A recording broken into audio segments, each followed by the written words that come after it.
A blessed day to everyone. Welcome to our daily podcast, Hope and Strength for the Journey. Our scripture verse for today is found in the book of 1 Corinthians chapter 4 verse 20 says, "For the kingdom of God is not just a lot of talk. It is living by God's power." Every one of us wants to be happy and successful in everything we do, believing that in doing so, we will experience a fulfilled life. Ano ba ang fulfilled life? The Cambridge Dictionary and Merriam-Webster's dictionaries defines fulfilled as feeling happy. Why? Because you are getting everything that you want from life. A fulfilled life is sometimes described as being perfectly alive, filled with purpose and satisfaction, involving vision and requiring intensive alignment, highly meaningful and sought by all. Maaring nakapaloob dito ang mga basic questions in life na ating naitatanong sa ating mga sarili. Ang tanong na, who am I? Question of identity. Why am I here? Question of purpose.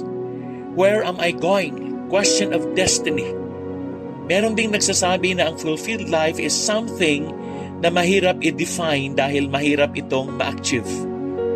Dahil mahirap kang makakita ng taong laging masaya at contented na sa anuman ang nasa kanya at kung anong meron siya. Gayunpaman, kakaiba din naman ang life that is in Christ. But to all true believers in Christ, alam natin na tayo nilikha ng Diyos ng may malinaw na dahilan at layunin. Ito ang sabi sa Colossians chapter 1 verse 16, "For by Him all things were created, in heaven and on earth. All things were created through Him and for Him." Kaya nga ang happy, fulfilled and satisfied life is a life filled with God's reason and purpose. Ito ang buhay na pinangungunahan at pinaghaharian ng Diyos, ng Kanyang katwiran at kalooban. Para magkaroon ng katuparan ang bagay na ito sa ating buhay, we must live by God's power, not man's power. Nasabi ng Bible sa 1 Corinthians chapter 4 verse 20, "For the kingdom of God is not just a lot of talk. It is living by God's power." Alam niyo ba na hindi binibless ng Diyos ang taong sa sarili lang niya nagtitiwala? But rather, God blesses people who depend on Him and surrender to Him. Since God wants to use our lives for His purpose, He insists that we live by His power. Dahil kung wala ang tulong at wala ang kapangyarihan ng Diyos, ay wala tayong magagawa para maganap sa buhay natin ang layunin niya kung bakit tayo nilikha at kung bakit tayo nabubuhay. Ang sabi ng Ephesians chapter 3 verse 20 to 21, "Sa Kanya na makakagawa ng higit pa kaysa maaari nating hilingin at isipin sa pamamagitan ng Kanyang kapangyarihang naghahari sa atin. Sa Kanya ang kaluwalhatian sa pamamagitan ng Iglesia at ni Kristo Jesus magpakailanman." Amen. Sa pamamagitan ng kapangyarihan ng Panginoong Jesus, God is able to do more and through us than we can ever imagine. Ngayon ang question, how do we get God's power in our lives? Let me share with you this insight. There are 3 ways. Number 1, we get God's power by praying. Prayer is an integral part of Christian living. Why? Because praying is our way of communicating with God. We call upon God every time we pray, as stated in Matthew chapter 6 verse 9. "This then is how you should pray. Our Father in heaven, hallowed be your name." Sa pamamagitan ng pagdarasal sa Diyos araw-araw na paghingi ng Kanyang tulong at kapatawaran, mas napapalapit tayo sa Kanya. If we don't have any power in our lives, that could mean we are not praying. Alam niyo ba na ang prayer and power go together? Lagi itong magkasama sa matagumpay nating paglalakbay sa buhay Kristiyano. Frequent communication brings you closer to other people too. In a similar vein, praying frequently brings you closer to God. God is always listening to your prayers and will answer them in His own way. Prayer guides us when we are lost and don't know what to do. We can always pray to God for guidance.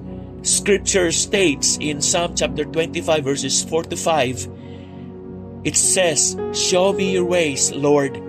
Teach me your paths. Guide me in your truth and teach me, for you are God, my Savior, and my hope is in you all day long." Helps us accept God's will. Amen. God always has a plan for us.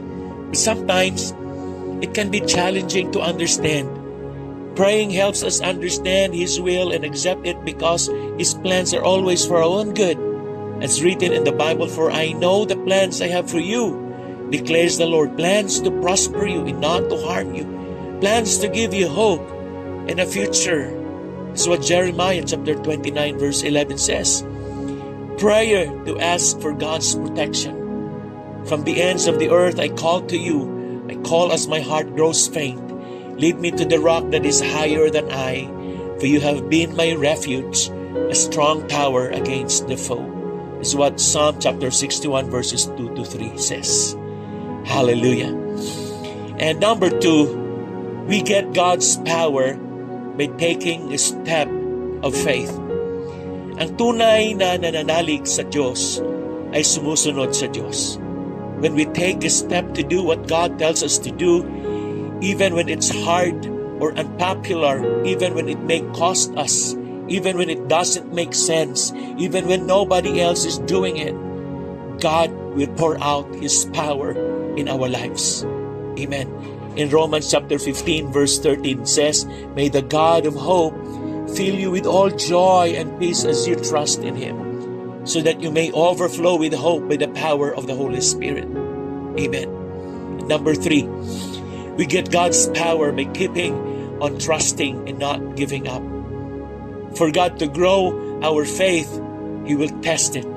Kapag tayo'y humaharap sa mga iba't ibang klase ng kahirapan, delays in what we are hoping for, kabiguan o discouragement, tinuturuan tayo ng Diyos na lubos na magtiwala sa Kanya. Hang on, be steadfast and God will bless us. Don't give up, keep trusting. In Psalm 31 verse 24 says, "Be of good courage, and He shall strengthen your heart. Only that hope in the Lord." Amen. And Philippians 4:13 says, "I can do all things through Christ, which strengtheneth me."